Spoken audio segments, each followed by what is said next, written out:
La ansiedad no es mala. La ansiedad es un recurso natural para evolucionar, indispensable para la supervivencia. Nos activa biológicamente en circunstancias que interpretamos como de peligro, de inseguridades. Y ahí conecta el sistema de supervivencia que nos prepara para luchar, bloquearnos o huir.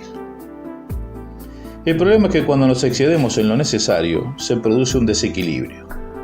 Y a partir del desequilibrio se produce el malestar.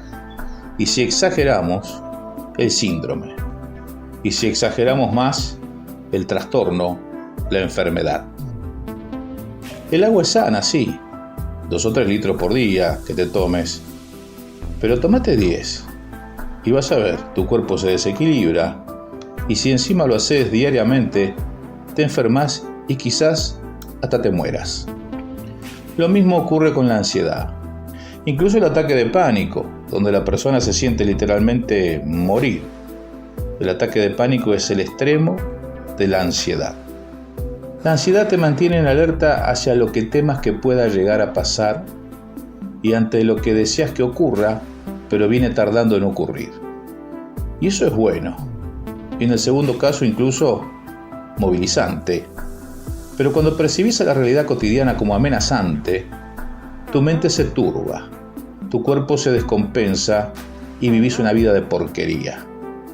Y hay veces que es inevitable, en medio de una guerra o una catástrofe, una desgracia personal o familiar. Pero cuando no es tan así, es una pena. Estás desperdiciando tu vida en un sacrificio innecesario y totalmente improductivo. Y esto lo sabe el que lo padece, pero no lo puede evitar, porque el programa de ansiedad que tenga está en su inconsciente. Pero la buena noticia es que puede solucionarse. Vamos a ver. Imagínate que tu mente es como una central telefónica en hora pico, con llamadas interminables y mensajes en espera. Para muchas personas, esta es la realidad del ansioso. No se trata solo de sentir nerviosismo de vez en cuando, sino de experimentar un estado de alerta constante que interfiere con la vida cotidiana. En este ensayo vamos a explorar la ansiedad como trastorno, hay varias clases de trastorno, desde 3 perspectivas fundamentales: la psicología cognitivo-conductual, o su versión alternativa, la inteligencia emocional, la neurociencia y la biodescodificación. Cada una nos ofrece una ventana para entender mejor cómo se origina cada trastorno y cuáles son sus características y cómo se puede abordar. Tanto la psicología cognitivo-conductual como la inteligencia emocional se centran en la relación entre pensamientos, emociones y comportamientos. Desde esta perspectiva, los trastornos de ansiedad se caracterizan por patrones de pensamiento distorsionados y conductas que refuerzan el miedo. Por ejemplo, una persona con trastorno de ansiedad generalizada tiende a interpretar situaciones cotidianas, como puede ser un correo inesperado del jefe, como señales de un desastre inminente, cuando ese correo del jefe podría ser una invitación para tomar un café o a charlar simplemente. Este proceso, conocido como catastrofización, es uno de los principales detonantes del trastorno de ansiedad generalizada. Además, la inteligencia emocional identifica que el aprendizaje de respuestas ansiosas puede provenir de experiencias tempranas. Niños que crecen en ambientes sobreprotectores o en hogares donde se enfatiza la incertidumbre pueden internalizar la idea de que el mundo es un lugar peligroso. Un ejemplo común es el de alguien que al enfrentar una situación de estrés se ve atrapado en un ciclo de preocupaciones irracionales. Si no salgo de casa a tiempo, ¿acaso me van a robar? Aunque esta pregunta parezca totalmente absurda, para la persona ansiosa todo esto es muy real. En la práctica clínica, la psicología conductual utiliza herramientas como la reestructuración cognitiva, que consiste en identificar y cambiar estos patrones de pensamiento negativos. Así, en lugar de pensar todo va a salir mal, el paciente aprende a reformular la situación. Puedo manejar esto, he superado desafíos como este antes. La exposición gradual a situaciones temidas es otra técnica clave, permitiendo que el individuo se acostumbre a la ansiedad de forma controlada y disminuya su respuesta de miedo. Pero desde la neurociencia nos atrevemos a ir un poco más allá. En lugar de reformular pensamientos desde la repetición del hábito, que es tedioso y muchas veces el paciente no es tan paciente como para generar una nueva costumbre mediante la perseverancia en la repetición, y sobre todo para un ansioso esto, utilizamos la reprogramación emocional, con resultados inmediatos, tangibles hasta para el paciente más impaciente, brindándole la seguridad de que va por un buen camino a su sanación. En otras palabras, también evita que se autogenere la ansiedad extra que le produce la duda si el tratamiento va a funcionar o no. Hablemos de la neurociencia de la ansiedad. Si la mente es el software de nuestros pensamientos, el cerebro es el hardware que hace funcionar todo el sistema. Entonces, si el cerebro es la computadora, la mente es el Windows, para que te quede más claro. Por eso, cuando hablamos de neuro, nos referimos al conjunto mente-cerebro-sistema nervioso.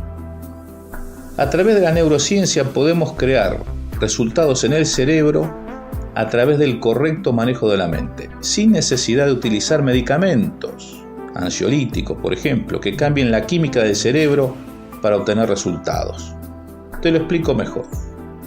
En términos de trastorno de ansiedad, la investigación neurocientífica ha identificado áreas cruciales del cerebro como la amígdala, el hipocampo y la corteza prefrontal, que juegan roles esenciales en la respuesta al estrés y el miedo.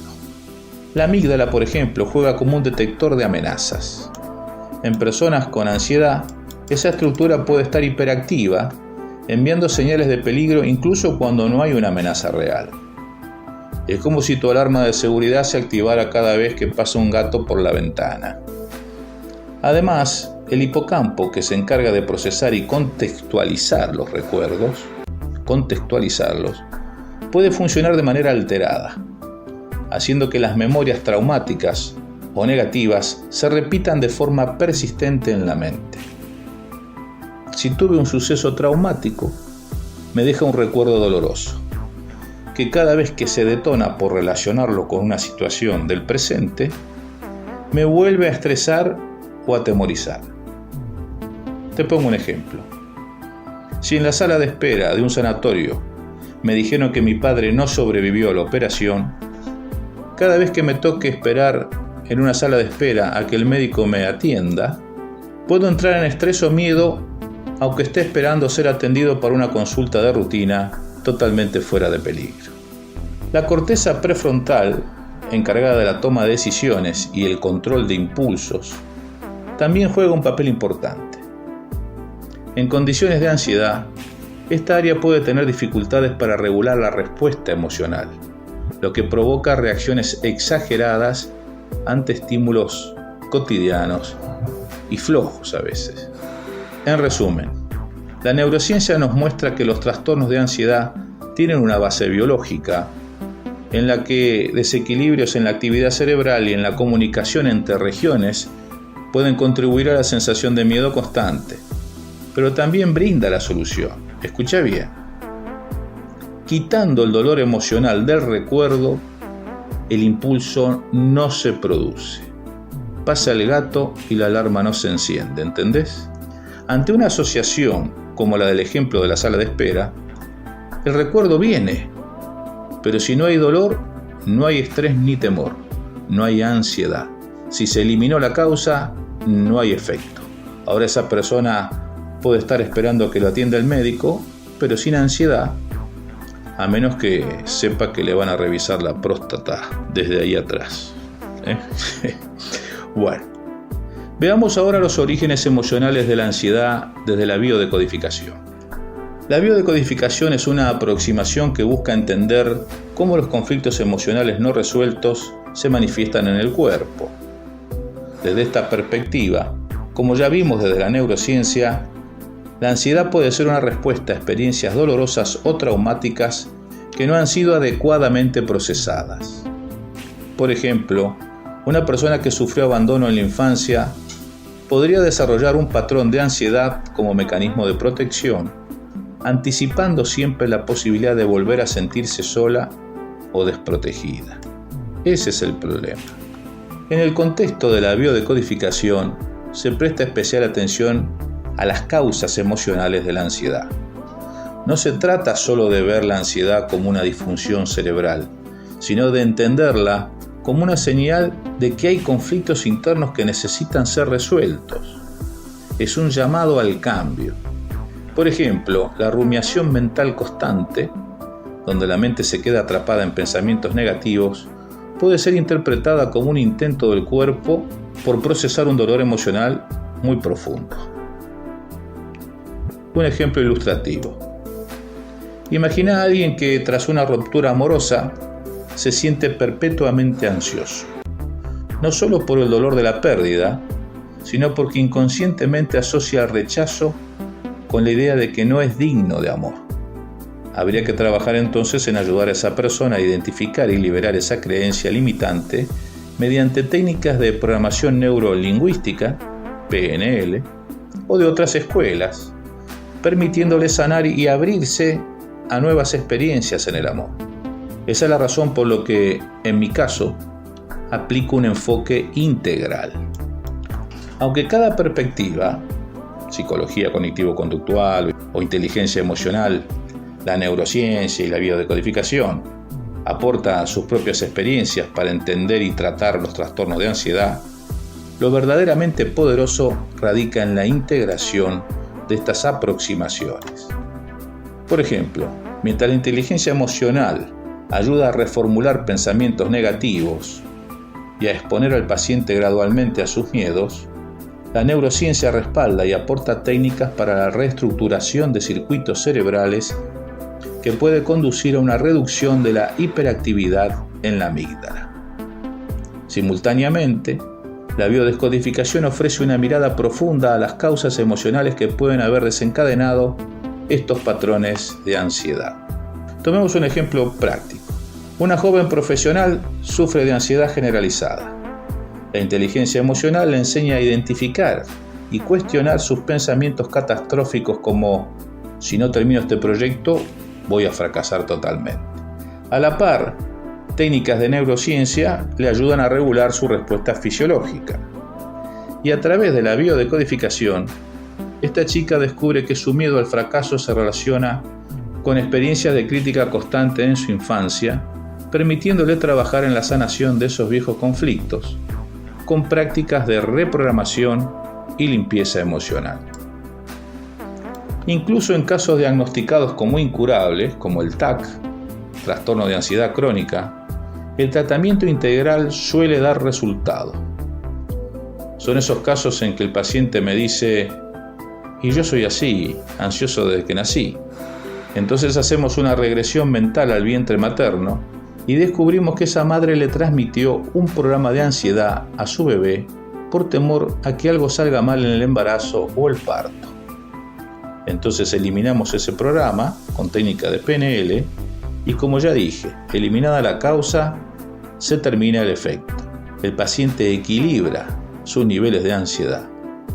En definitiva, los trastornos de ansiedad son fenómenos complejos que se benefician de un enfoque integral.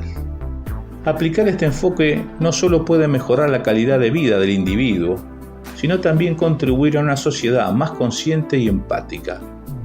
Porque al fin y al cabo, ¿quién no querría transformar ese molesto pepito grillo interno en un sabio consejero que te guíe hacia un futuro lleno de posibilidades? Si te sentís identificado y deseas profundizar en el manejo de la ansiedad, te invito a informarte sobre tu caso particular. Juntos podemos trabajar en transformar tus miedos en oportunidades de crecimiento y bienestar. Mi nombre es Alejandro Racedo, terapeuta en neurociencias. Si te gustó este audio o video, dale like y de paso haz algún comentario o propone un tema de tu interés. Hacelo aquí en YouTube. Compartí este audio o video con tus amistades, dale. Así el conocimiento se difunde para bien y sos parte de la alegría que me produce tomarme el tiempo de hacer esto para ustedes. Estoy a tu disposición, ya sea de modo presencial o online, para facilitarte el cambio que estás queriendo hacer en vos mediante terapia, capacitación o servicio de mentoría. Para información o reserva de turnos, podés acceder directamente a mi WhatsApp con este número, más 549 3764 76 74 47. Te mando un gran abrazo.